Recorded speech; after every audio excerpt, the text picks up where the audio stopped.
Hello అండి, అందరికీ నమస్కారం. Welcome back to my channel. Mohita కథ తర్వాత భాగం తెలుసుకుందాం.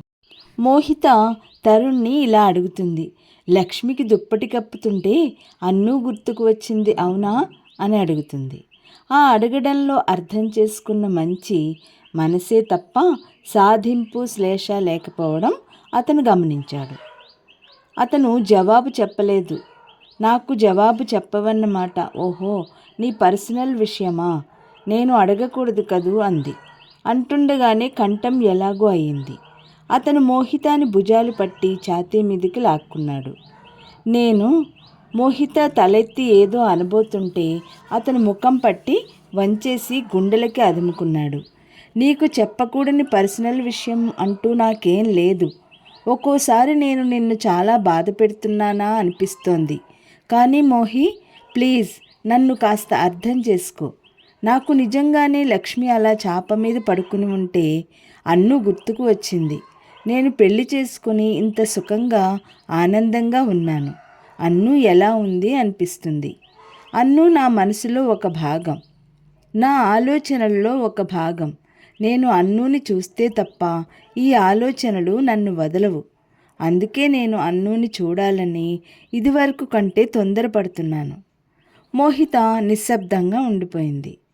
తన తల అతని ఛాతీ మీద కానీ ఏం ప్రయోజనం? అన్ను విషయంలో అతను చూపే ఆ భావోద్వేగం మోహితకి చాలా నిరాశగా ఉంది. తనని తాను కంట్రోల్ చేసుకుంటోంది. అతనితో ఘర్షణ పడకూడదు. ఏమిటి అలా నిశ్శబ్దంగా అయిపోయావు అని అడిగాడు హఠాత్తుగా. మోహిత మాట్లాడలేదు. అతను తలెత్తి చూడబోయాడు. మోహిత తల బలవంతంగా అతని గుండెలకు ఆనించి లేవనీయలేదు. అతనికి అర్థమైంది.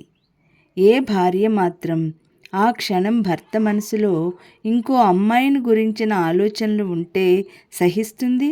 అందుకే అతనికి కూడా చాలా బాధగా ఉంది. ఒక్కోసారి మోహిత చిన్నబోయిన మొహం చూస్తుంటే మోహితాన్ని పెళ్లి చేసుకుని తాను అన్యాయం చేశానా అనే ఆవేదన కలుగుతుంది.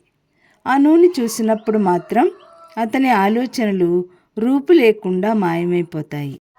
మోహి పిలిచాడు. అతని కంఠం ఆర్ద్రంగా ఉంది. నాతో కాపురం చాలా కష్టంగా అనిపిస్తోంది కదూ అని అడిగాడు. లేదు అన్నట్టు తల తిప్పింది. అతను మోహితను గుండెలకు అదుముకున్నాడు. చేయి చాచి లైట్ తీసేశాడు. అతని మనసులో మోహిత పట్ల ప్రేమ ఉవ్వెత్తు కెరటంలా లేచింది. మోహిత మనసుని అతని ప్రేమ ఉక్కిరిబిక్కిరి చేసేస్తోంది. ఆనందం, అద్భుతం, అనిర్వచనీయం, క్రమంగా ప్రశాంతత. మనసు ఆనంద తరంగాల్లో ఎక్కడో సేద తీరుతున్న హాయి. కళ్ళ మీదకి అన్ని అనుమానాలు, భయాలు చెరిపేస్తున్న కమ్మటి నిద్ర. తరువాత నెల రోజులు ఒక ఆనంద డోలికలాగా జరిగిపోయాయి. మోహిత లక్ష్మిని పని నుంచి మాన్పించేసింది. ఒక పెద్దామెని పెట్టుకుంది.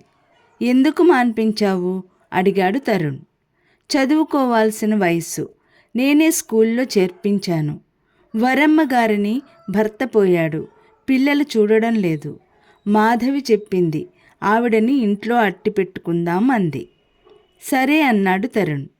వరమ్మ గారు వచ్చినప్పటి నుంచి పిల్లాడి సంరక్షణ బాగానే ఉంది.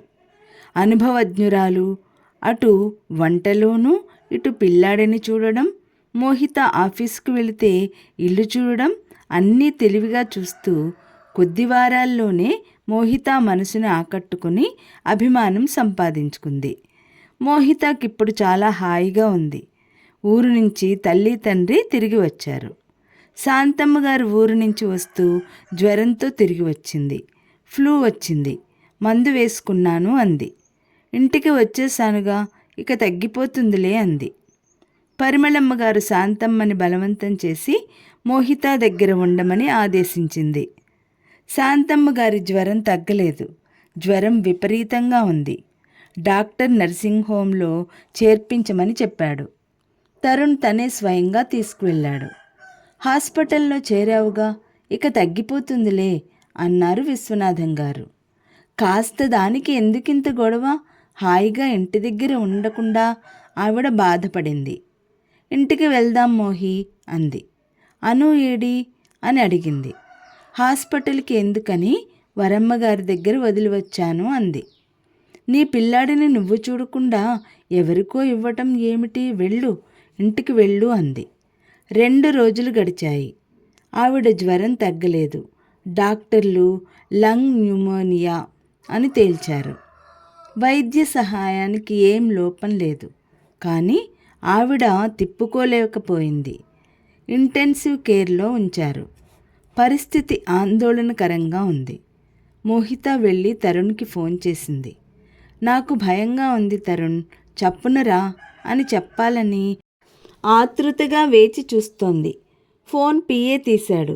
సార్ లేరు మేడం, గంట క్రితం ఫ్లైట్లో అహ్మదాబాద్ వెళ్ళారు అని చెప్పాడు. అహ్మదాబాదా అంది.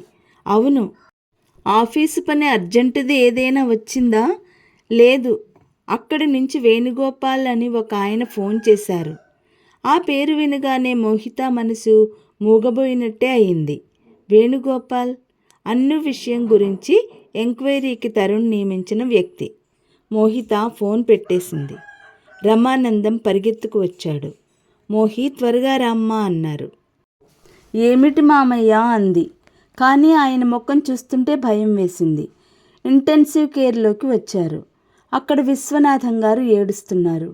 డాడీ అంది భుజాల మీద చేయి వేస్తూ. ఆయన మోహిత చెయ్యి పట్టుకున్నారు. దుఃఖం పెళ్ళుబికి వచ్చేసింది. ఆ ఏడుపులో చాలా నిస్సహాయత ఉంది.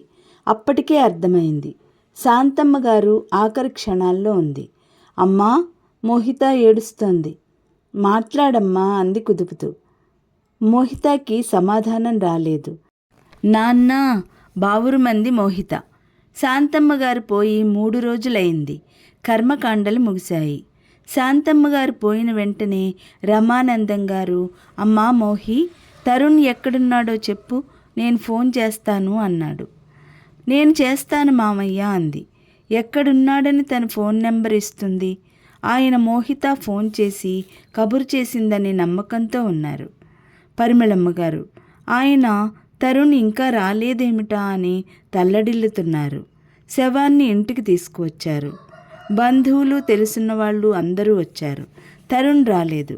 రమానందం గారు మోహిత దగ్గరకు వచ్చి తగ్గు స్వరంతో, అబ్బాయి ఇంకా రాలేదేమిటమ్మా, ఆ ఫోన్ నెంబర్ ఇలా ఇవ్వు, నేను చేస్తాను అన్నారు ఆదుర్దాగా.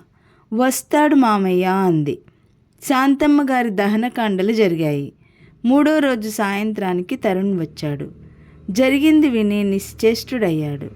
ఇదేమిటి నాన్న, నాకు మీరైనా ఫోన్ చేయలేదేమిటి అన్నాడు తండ్రిని. అమ్మాయి చేశానని అందిరా. మోహిత ఎలా చేస్తుంది నాన్న, మీరు కనీసం నా పిఏని అడిగినా నేను ఎక్కడున్నానో అతనే కనుక్కుని చేసేవాడు కదా. ఏమిటోరా, నాకు అసలు మతిపోయినట్టుగా ఉంది. అందరం కలిసి ఎంత హాయిగా తిరిగాం. ఇంతలో ఇలా ముంచుకొచ్చినట్టు వచ్చి ఆవిడ మాయమైంది. నేను ఇంకా నమ్మలేకపోతున్నాను అన్నారాయన. తర్వాత కథ రేపటి వీడియోలో తెలుసుకుందాం. ఈ వీడియో లైక్ చేయండి, షేర్ చేయండి. మొదటిసారిగా చూసిన వాళ్ళు సబ్స్క్రైబ్ చేసుకుని పక్కనున్న బెల్ ఐకాన్ క్లిక్ చేయండి.